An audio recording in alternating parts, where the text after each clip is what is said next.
वार्ता हेतु हमारे मध्य पार्टी के पूर्व प्रदेश अध्यक्ष आदरणीय अशोक जी परनामी उपस्थित हुए हैं। साथ ही हमारे प्रदेश के महामंत्री श्री श्रवण जी बगड़ी और युवा मोर्चे के प्रदेश अध्यक्ष अंकित जी चेची आदि इस वार्ता के लिए उपस्थित हैं। मैं आदरणीय परनामी साहब से आग्रह करूंगा इस प्रेस वार्ता को प्रारंभ करें।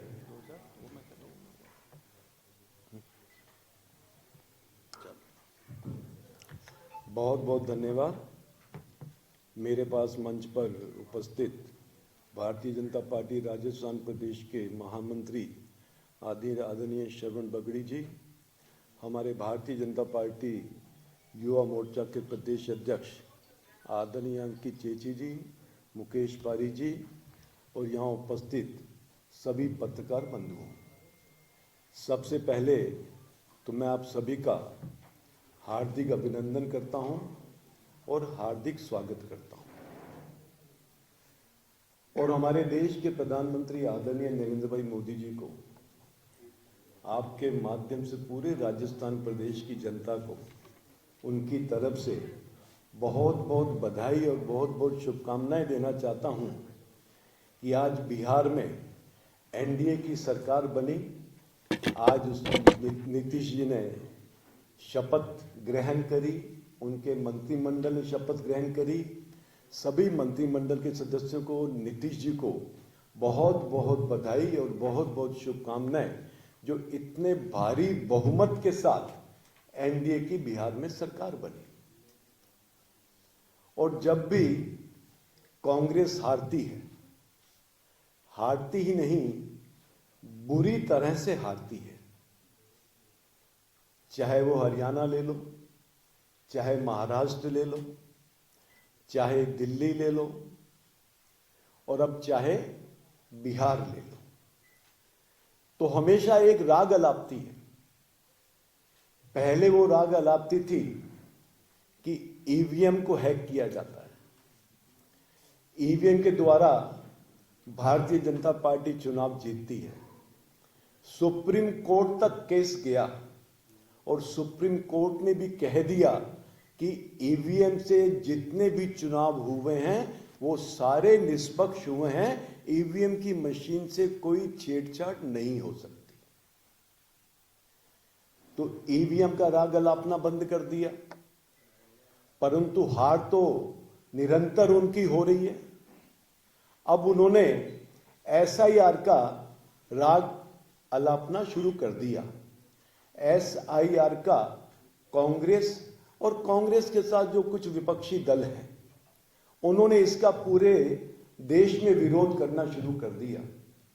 परंतु मैं चुनाव आयोग को बहुत बहुत बधाई देना चाहता हूं कि उन्होंने मजबूती से इस देश में सही ढंग से चुनाव हो, निष्पक्ष चुनाव हो, हमारा लोकतंत्र मजबूत हो। उन्होंने ना तो वो कांग्रेस से डरे, ना ही वो विपक्ष से डरे, और उन्होंने पूरे देश में एसआईआर कराने का जो उन्होंने निर्णय लिया, उस निर्णय को उन्होंने आगे बढ़ाने का काम किया। बिहार में एसआरआई हो गया, अभी 12 प्रदेशों में एसआईआर और हो रहा है। मैं आज आपके माध्यम से कांग्रेस को यह बताना चाहता हूं कि कम से कम कांग्रेस के नेता इस एसआईआर के बारे में, जिसे हिंदी में अपन हमारी वोटर लिस्ट का पुनर्निरीक्षण कहते हैं, उसको कम से कम पढ़ तो लें, उसका नफा नुकसान तो देख ले कि देश को नफा नुकसान क्या है, कांग्रेस को क्या नुकसान है, इसे नहीं देखना चाहिए। विपक्षी पार्टियों को क्या नुकसान है, इसे नहीं देखना चाहिए। देश को तो नुकसान नहीं है ना, देश का तो इसमें लाभ है, तो इसका विरोध नहीं करना चाहिए। क्योंकि जितने भी अयोग्य मतदाता हैं, जो अपनी पात्रता नहीं रखते, क्या वोटर लिस्ट में उनका नाम होना चाहिए? उनका नाम नहीं होना चाहिए। ये एसआरआई के माध्यम से ये काम हो रहा है। लोकतांत्रिक अधिकारों की रक्षा आज पूरे विश्व में सबसे मजबूत और सबसे बड़ा लोकतंत्र भारतवर्ष में है। दूसरे देश इसका उदाहरण देते हैं। इसलिए लोकतांत्रिक के अधिकारों की रक्षा भी इस एसआरआई के माध्यम से निश्चित रूप से होगी। जितनी भी अनियमितताएं हैं वोटर लिस्ट में, उसका भी वेरिफिकेशन हो जाएगा, वो भी सही हो जाएंगी। इसके साथ साथ समय समय पे हम डेटा कलेक्शन करते हैं, तो इस एसआरआई के माध्यम से पूरा डेटा कलेक्शन हमारे पास हो जाएगा, सरकार के पास हो जाएगा, इलेक्शन कमीशन के पास हो जाएगा। इसके साथ साथ आम जन का लोकतंत्र में एक विश्वास बढ़ेगा कि ये चुनाव आयोग बिल्कुल निष्पक्ष चुनाव कराना चाहता है। बंधुओं, जो इसकी पात्रता नहीं रखते उसका नाम हटना चाहिए, यही एसआरआई का उद्देश्य है। और जो पात्रता रखते हैं उसका वोटर लिस्ट में नाम जुड़ना चाहिए। और कांग्रेस घबराई हुई है। वो घबराई इसलिए है क्योंकि आप समझो, यदि मेरी अंदर की बनियान फटी हुई है परंतु आपको नहीं दिख रहा, परंतु मुझे इस बात का महसूस होता है यार मेरी बनियान फटी हुई है, कोई देख नहीं ले, संकोच होता है। तो कांग्रेस को केवल मात्र इस बात का संकोच है कि जिस प्रकार से उन्होंने बांग्लादेशियों का, रोहिंग्या का, जो हमारे देश की नागरिकता नहीं रखते, दूसरे देशों से पलायन होकर के घुसपैठिए के रूप में यहां पे रह रहे हैं, यहां तक कि पाकिस्तान के भी घुसपैठिए यहां पे रह रहे हैं और उनकी जानकारी में है। उनके वोटर आईडी बनाने का काम भी कांग्रेस की सरकार में हुआ। उनको यह डर है कि वो वोटर जो हैं वो वोटर लिस्ट से हट जाएंगे जो उनको 100% वोट करते थे। आज बिहार में एसआईआर के माध्यम से 75 लाख वोट हटे, 75 लाख वोट हटे हैं। यदि पुनर्निरीक्षण नहीं करते तो ये 75 लाख लोग वहां की सरकार चुनते, जबकि उनको सरकार चुनने का अधिकार नहीं है लोकतंत्र में, परंतु वो सरकार चुनते। तो क्या हमारे देश के लिए ये सही रहता? अभी ये एसआईआर चल रहा है ना, तो मैंने YouTube पे एक बहुत अच्छा वो चल रहा था, मैसेज चल रहा था कि चुनाव के दिन में पोलिंग हो रही है, एक व्यक्ति अपना वोट डाल के और कमरे के बाहर वापस खड़ा हो गया। वो 2 घंटे, 3 घंटे, 4 घंटे, 5 घंटे, 6 घंटे तक इंतजार करता रहा। तो जो अंदर बीएलओ बैठते हैं, जो अपना पोलिंग करवाते हैं, तो उन्होंने उनसे पूछ लिया कि भाई आप क्यों खड़े हो, आपने वोट तो डाल दिया। तो उसने बोला मैं तेरी काकी का इंतजार कर रहा हूं। काकी का मतलब अपनी वाइफ का इंतजार कर रहा है। तो उसने देखा तो उसकी काकी तो वोट डाल गई थी। तो उसने बोला तेरी काकी तो वोट डाल गई। तो उसने बोला कि मैं पिछले 5 बार से इसी प्रकार से आता हूं और काकी मेरे से पहले वोट डाल के चली जाती है, मेरी वाइफ। तो तुम भाई घर से इकट्ठे नहीं आते? नहीं, मेरी पत्नी को तो मरे हुए 10 साल हो गए। उसका वोट भी वोटर लिस्ट में है जिसकी डेथ हो गई। तो क्या सही लोकतंत्र है? क्या इससे निष्पक्ष चुनाव होंगे? तो इस एसआईआर के माध्यम से उन लोगों के भी वोट कटेंगे। जो व्यक्ति यहां नहीं रहता उसके भी वोट कटेंगे। अब ये देखो, बहुत सारे लोग बाहर के प्रदेश से भी हमारे यहां आए हुए हैं, उनका वहां भी नाम है और यहां भी नाम है। तो क्या ये लोकतंत्र में उचित है? क्या ये निष्पक्ष चुनाव में उचित है? क्या उसका नाम एक जगह नहीं होना चाहिए? एसआईआर के माध्यम से वो सब नाम कटेंगे जो डुप्लीकेट हैं, दूसरे प्रदेशों में भी हैं, यहां भी हैं। अब मैं आपको जयपुर का ही बता दूं, आप वोटर लिस्ट उठा करके देख लो। मेरी विधानसभा आदर्श नगर विधानसभा है, मैं तो उसमें पूरा वो करता हूं। एक एक मकान में 234 नाम है और वहां पे 234 लोग निवास नहीं कर सकते, परंतु वोटर लिस्ट में नाम है उसका। तो क्या उसका वोटर लिस्ट से नाम हटना नहीं चाहिए क्या? यदि फर्जी नाम है तो नहीं हटना चाहिए। तो कांग्रेस को इन सवालों के जवाब देने चाहिए। केवल मात्र विरोध करना, आंदोलन करना, यह विपक्ष का काम नहीं है। विपक्ष का काम है सकारात्मक आंदोलन करे। परंतु हमारे देश के प्रधानमंत्री आदरणीय नरेंद्र भाई मोदी जी ने विपक्ष को यह मौका ही नहीं दिया। आज विपक्ष को विकास पे करना चाहिए आंदोलन, परंतु पूरे देश में इतना विकास मोदी जी ने कर दिया कि उनके पास विकास का मुद्दा नहीं है। आज विपक्ष के पास भ्रष्टाचार का मुद्दा नहीं है। आज विपक्ष के पास बेरोजगारी का मुद्दा नहीं है, क्योंकि रोजगार मोदी जी ने पूरे देश में देने का काम किया। आज इंफ्रास्ट्रक्चर को डेवलप करने का मोदी जी ने काम किया। आतंकवाद पे बहुत बड़ी लगाम लगाने का काम मोदी जी ने किया।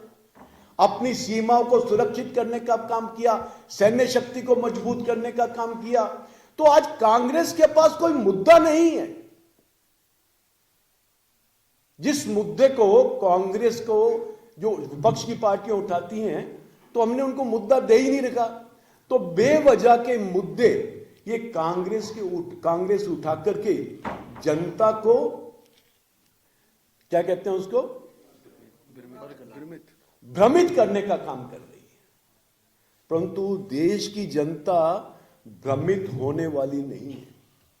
और मैं तो आज आपके माध्यम से कांग्रेस को, राहुल गांधी जी को विशेष रूप से ये कहना चाहूंगा कि इस प्रकार के आंदोलन ना करके वो अपने गिरेबान में झांके बैठ के इस बात की समीक्षा करें कि बिहार में उनकी केवल मात्र 6 सीटें क्यों आई हैं, क्यों वो निरंतर प्रदेशों में अपनी सरकार उनकी हार रही है। क्योंकि आज जनता कांग्रेस के साथ नहीं है, आज जनता हमारे देश के प्रधानमंत्री आदरणीय नरेंद्र भाई मोदी जी के साथ है। क्योंकि मोदी जी ने इस राष्ट्र को आगे बढ़ाने का काम किया है, इस राष्ट्र को विकसित राष्ट्र बनाने का काम किया है, और जो हमारी सांस्कृतिक धरोहर है हमारे भारतवर्ष की, उसको संरक्षण करने का काम किया है। इसलिए देश की जनता आज भारतीय जनता पार्टी के साथ है, हमारे देश के प्रधानमंत्री आदरणीय नरेंद्र भाई मोदी जी के साथ है, कांग्रेस के साथ नहीं है। इस पे उनको विश्लेषण करना चाहिए कि जनता उनसे दूर क्यों हुई। उनकी नीतियों के कारण, उनकी विचारधारा के कारण, उनकी तुष्टीकरण की राजनीति के कारण, उनके द्वारा घुसपैठियों को इस देश में बसाने के कारण जो देश की जनता ने अब उसको एक्सेप्ट नहीं किया। आज पूरी देश की जनता इस एसआईआर के साथ है। आज कांग्रेस की युवा मोर्चा ने यहां पे कोई आंदोलन किया था, 15 मिनट में आंदोलन खत्म हो गया, जबकि युवा मोर्चा का राष्ट्रीय अध्यक्ष उस आंदोलन में आया था, क्योंकि जनता उनके साथ इस आंदोलन में नहीं रही। दोस्तों, ये एसआईआर जो है, ये एक मुक्त और निष्पक्ष चुनाव सुनिश्चित करने का एक हथियार है, एक ये वाया मीडिया है जिसको हम करें। अच्छा, एक बात और बताओ मेरे को, क्या 2002 में एसआईआर नहीं हुई थी क्या? है? तब तो कांग्रेस की सरकार थी, हैं? परंतु 2002 के बाद जो उनका कार्यकाल रहा कांग्रेस का, बहुत ज्यादा घुसपैठिए हमारे इस देश में आके बस गए, उनके वोटर आईडी तक बन गए, उनके आधार कार्ड तक बन गए, जिसको आज चुनाव आयोग उसका दुरुस्तीकरण कर रहा है इस एसआईआर के माध्यम से। इतना ही मुझे निवेदन करना था। धन्यवाद।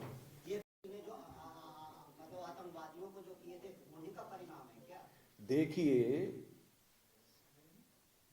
2004 से लेकर के 2014 तक का कार्यकाल आप एक बार अपने जिरा में लेके आइएगा। कितनी आतंकवादी गतिविधियां हुई थी, परंतु इन 2014 से लेकर 2025 तक 11 वर्षों में कितनी आतंकवादी गतिविधियां हुई।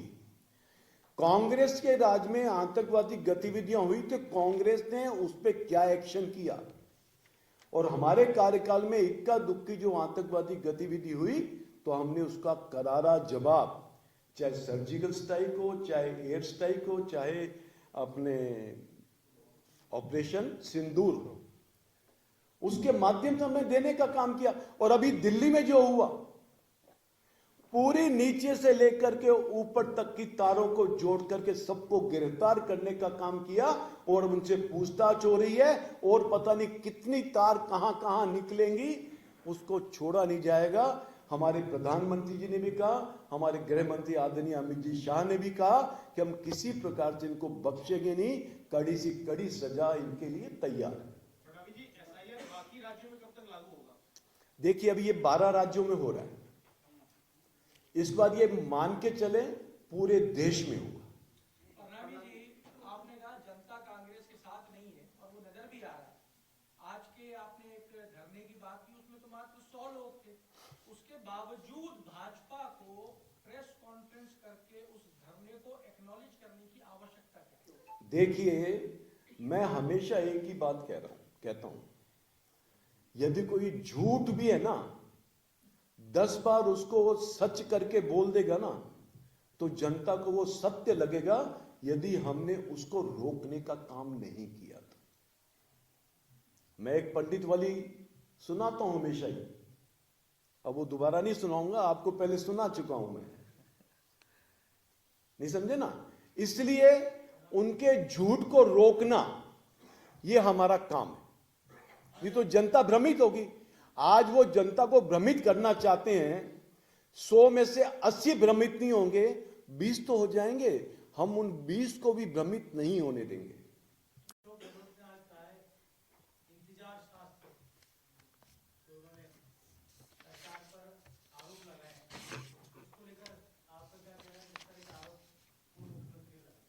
देखिए, गहलोत जी को राजस्थान में भारतीय जनता पार्टी की सरकार, जिसके मुख्यमंत्री हमारे आदरणीय भजनलाल जी शर्मा हैं, जिनके नेतृत्व में सरकार चल रही है, उसके द्वारा जो अच्छे काम किए जा रहे हैं राजस्थान के विकास के, वो उनको पच नहीं रहा।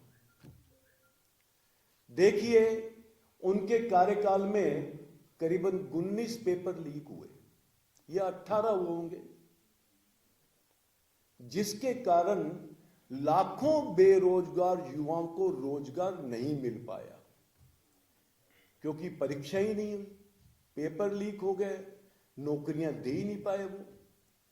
आज 2 साल इस सरकार को हो गए, क्या एक भी पेपर लीक हुआ? एक भी पेपर लीक नहीं हुआ, बल्कि लाखों बेरोजगार युवाओं को रोजगार भी देने का काम किया, सरकारी रोजगार। ईआरसीपी की योजना ले लीजिए, ईआरसीपी की योजना हमारे इस राजस्थान प्रदेश के लिए अमृत थी, जो 14 जिलों को खेती का भी पानी और पीने का भी पानी दे रही थी।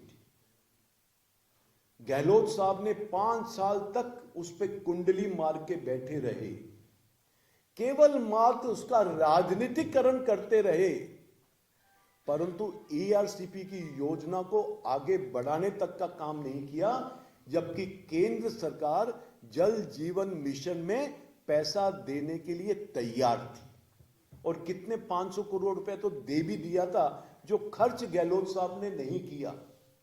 आज भजन जी ने उस ईआरसीपी को धरती पर उतारने का काम किया, चाहे वो मध्य प्रदेश के साथ संधि करने की बात हो, चाहे पंजाब के साथ हो, चाहे हरियाणा के साथ संधि करने की बात हो। तीनों जगह संधि करके सारी जितनी भी प्रॉब्लम्स थी उनको खत्म करके उसका काम शुरू कर दिया। ये गहलोत जी को नहीं पच रहा। अभी आपके जो इन्वेस्टमेंट राइजिंग राजस्थान में जो इन्वेस्टमेंट लेके आए, 35-36 लाख करोड़ का इन्वेस्टमेंट कि एमओयू साइन हो गए। और इतना ही नहीं, अभी बताया था मुख्यमंत्री जी ने, करीबन 7 लाख का तो इन्वेस्टमेंट आ गया। गहलोत जी ने भी किया था। कितने लाख का इन्वेस्टमेंट आया उनके कार्यकाल में, वो भी गहलोत साहब नहीं पचा पाए। गहलोत जी को अपने गिरेबान में देखना चाहिए। जब कोरोना काल था तो राजस्थान में तो त्राही त्राही हो रही थी, तब गहलोत जी कहां थे? पूरा उनका मंत्रिमंडल 5 स्टार होटल में बैठ के आराम फरमा रहा था, मजे कर रहा था, अपनी सरकार को बचा रहा था। आपने कभी एक ऐसा मुख्यमंत्री देखा है जो 5 साल तक जनता की सेवा नहीं की, केवल मात्र अपनी सरकार अपने ही पार्टी के द्वारा बचाने में लगा रहा? जब सरकार ही नहीं रहेगी तो काम क्या करेंगे? तो सरकार को बचाने में उन्होंने अपने पूरे 5 साल लगा दिए। लास्ट के 6 महीने में उन्होंने योजनाएं दी जिसको जनता ने स्वीकार नहीं किया, और भारतीय जनता पार्टी की सरकार बनाई। उनके टाइम पे भ्रष्टाचार कितना था, आज भ्रष्टाचार है क्या? तो ये गहलोत जी पचा नहीं पा रहे कि भजन जी की सरकार अच्छा काम कर रही है।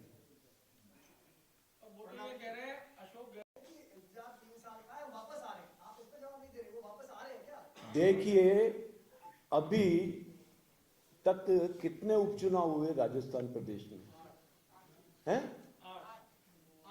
8 में से बीजेपी कितनी और कांग्रेस कितनी हैं?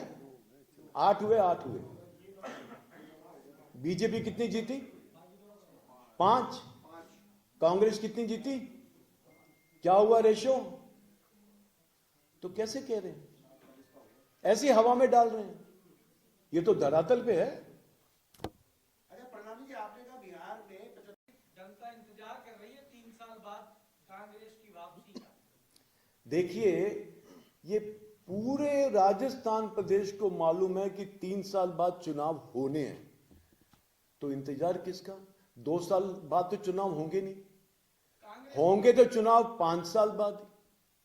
3 साल अभी हैं, 3 साल में और अच्छा काम करने वाले हैं। 3 साल में तो आपका ये शेखावाटी बेल्ट में भी पानी घर घर पहुंच जाएगा। इसलिए 3 साल में और अच्छा काम कर रहे हैं। ये डबल इंजन की सरकार है। ये डबल इंजन की सरकार राजस्थान प्रदेश में विकास के नए आयाम स्थापित करेगी, ये आपको बता दें।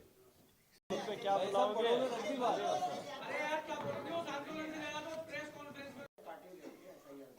वो 75 लाख वोट क्या थे? घुसपैठिए थे या जो पाकिस्तान या बांग्लादेश से आए थे, वो वोटर थे कौन? देखिए, उसमें बहुत सारे तो घुसपैठिए थे। मेरी बात सुनो। आप ये कहोगे 11 साल तक घुसपैठिए क्यों नहीं हटाए? यही कहोगे ना? हैं? देखिए, ये हटाने की जिम्मेदारी किसकी है? वोटर लिस्ट में नाम कटने के बाद ही हटाओगे ना आप, या पहले हटा दोगे आप? जिसके पास वोटर आईडी है, जिसके पास आधार कार्ड है, उसको आप कैसे बाहर कर सकते हो? पहले तो उसका वोटर आईडी कैंसिल होगा, फिर उसका आधार कार्ड कैंसिल होगा, फिर उसको बाहर का रास्ता दिखाएंगे। ये SIR उसको बाहर का रास्ता दिखाने के लिए है।